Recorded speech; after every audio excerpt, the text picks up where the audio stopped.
Nah, yang urusan luar saya percaya bisa diperbaiki, dan saya juga sangat percaya ibu-ibu di sini lebih sakti dari saya dalam memperbaiki penampilan luar. Buktinya apa? Saya sering dikoreksi kok sama istri.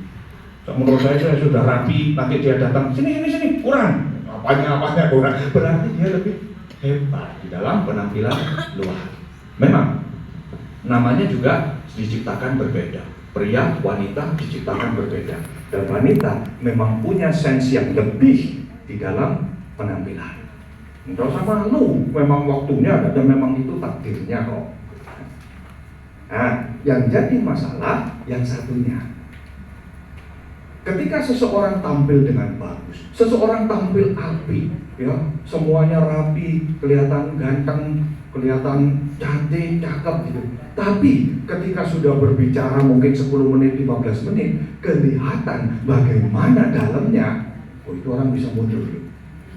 Pernah ada kasus juga yang sama juga ya, ada yang konseling dikatakan, kenapa kok pacar saya mundur, katanya. Pacar saya yang sudah akrab, mulai pendekatan, semakin akrab, tiba-tiba mundur teratur.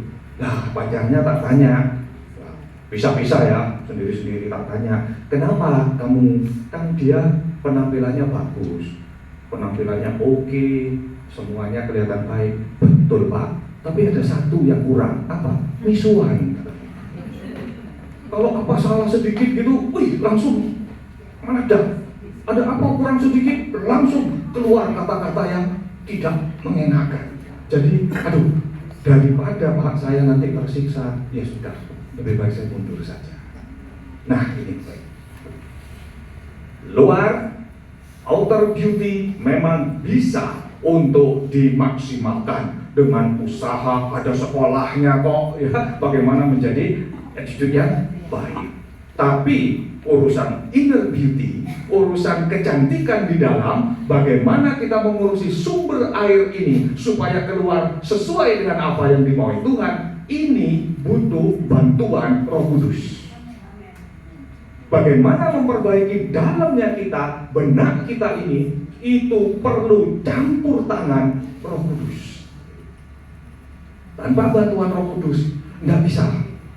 Kita hanya seperti apa ayat yang dikatakan di Yakobus 3 tadi. Mungkin kita menjadi sumber air yang kelihatannya sebentar mengeluarkan air tawar, tapi kemudian keluar aslinya, asik.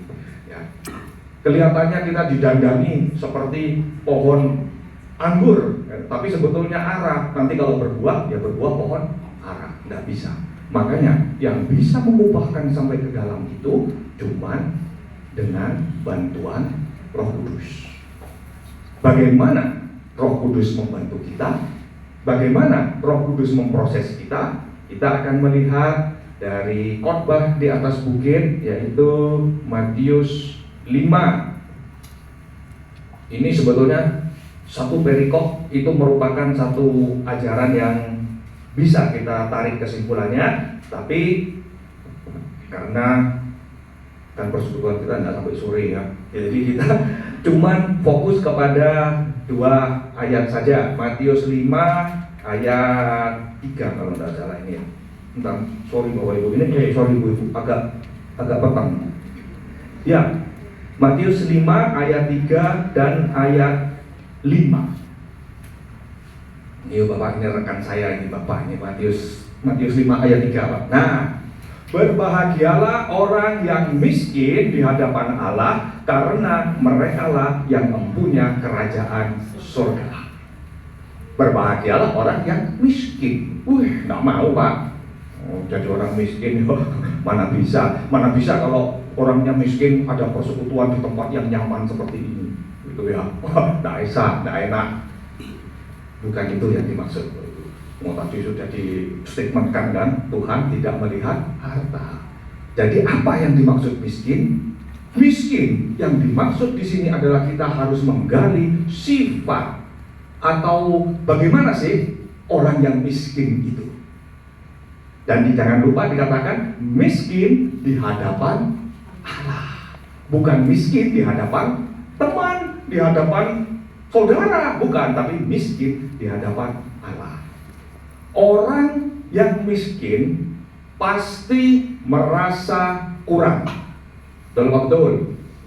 Betul. Orang yang merasa dirinya miskin pasti dia butuh, merasa perlu, merasa aku perlu lagi, perlu nambah. Makanya orang yang merasa miskin di dalam hal keuangan tidak akan puas-puasnya mencari uang. Tidak bisa puas, bahkan mungkin tidak bisa menikmati.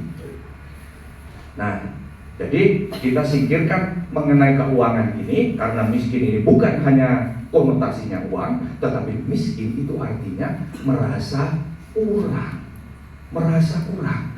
Nah, miskin di hadapan Allah berarti kita ini selalu merasa kurang akan Allah. Merasa kurang, Tuhan, aku ini masih kurang. Belum cukup Tuhan. Kasih aku lebih.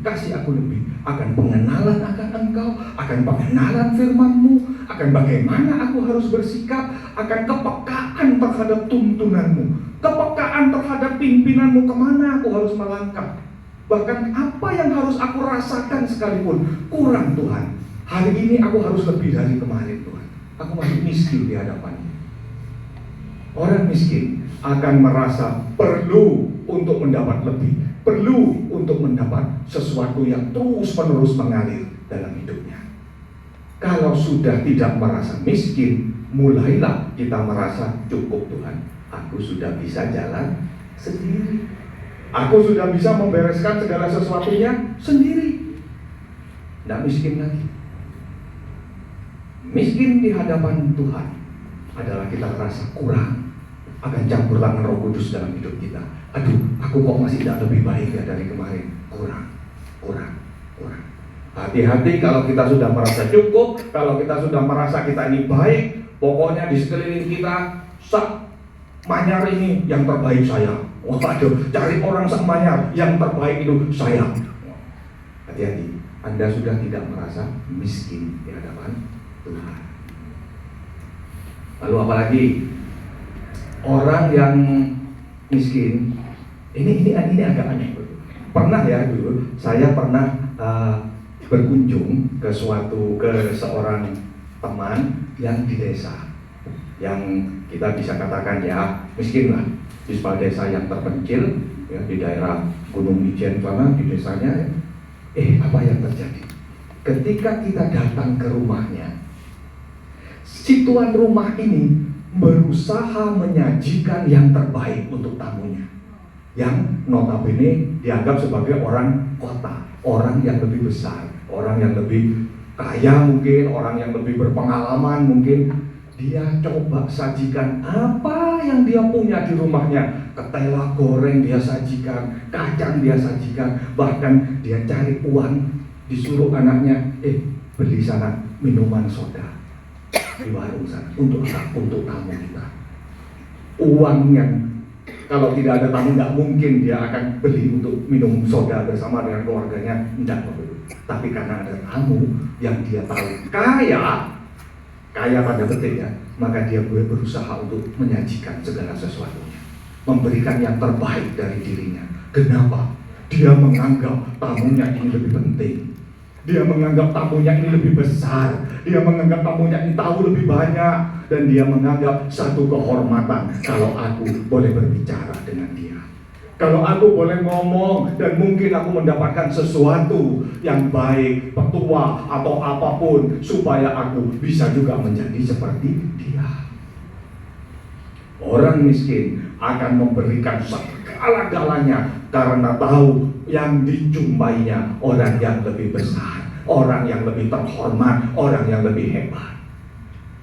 Kalau kita bertemu Tuhan, Tuhan tidak minta telo goreng, Tuhan tidak minta minuman bersoda, enggak.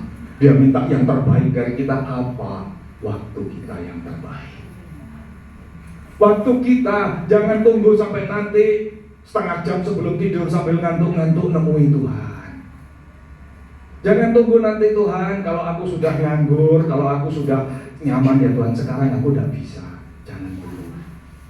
Yang bisa kita berikan yang terbaik adalah kemauan kita, kesadaran kita bahwa yang kita jumpai ini lebih besar. yang kita jumpai ini lebih hebat, lebih luar biasa dari kita. Dan aku perlu memberikan yang terbaik supaya aku bisa beroleh sesuatu. Dan ketika Abraham didatangi malaikat-malaikat Tuhan, yang sekarang kita tahu bahwa itu sebetulnya adalah teofani daripada Tuhan sendiri sebelum Tuhan Yesus, yang dia lakukan apa? Lari, cari lembu yang terbaik, buatkan persembahan. Kenapa? Dia tahu yang ditemui ini lebih besar. Dia tahu ketika aku memberikan yang terbaik untuk yang terbesar ini, mungkin dia akan berikan petua, dia akan berikan satu petunjuk apapun yang membuat hidup ini jadi lebih baik. Maka untuk mengubah kehidupan kita dari dalam adalah kita harus memiliki hati yang miskin di hadapan Tuhan, yaitu hati yang sadar bahwa Tuhan itu lebih besar, bahwa Tuhan itu sangat besar, sangat berkuasa. Aku perlu Dia. Dengan cara seperti apa? Dengan cara miskin, kurang terus. Aku tahu masih ada yang lebih hebat. Aku tahu Tuhan masih bisa berikan yang lebih lagi. Aku tahu tuntunannya bisa lebih lagi. Kurang. Tapi sadar bahwa memang Dia yang terbesar. Ada banyak walaupun sudah menjadi pengikut Kristus katanya, tetapi tidak merasa bahwa Tuhan lebih besar. Sudah mulai hilang, sudah mulai merasa aku mampu, ini biasa, ini hal yang biasa. Aku sudah biasa melakukan kok setiap hari, aku pasti bisa. Tidak perlu lagi berdoa, tidak perlu lagi tanya Tuhan, tidak perlu lagi Tuhan pimpinnya aku Tuhan. Nah, bisa, kemampuanku bisa, aku sudah dilatih, aku sudah latihan, hati-hati ya. Jadi kita harus tetap miskin di hadapan Tuhan supaya dalam hati ini dirubah. Tanpa kemauan dan tanpa kita mau serahkan, nggak bisa, nggak mau. Nah,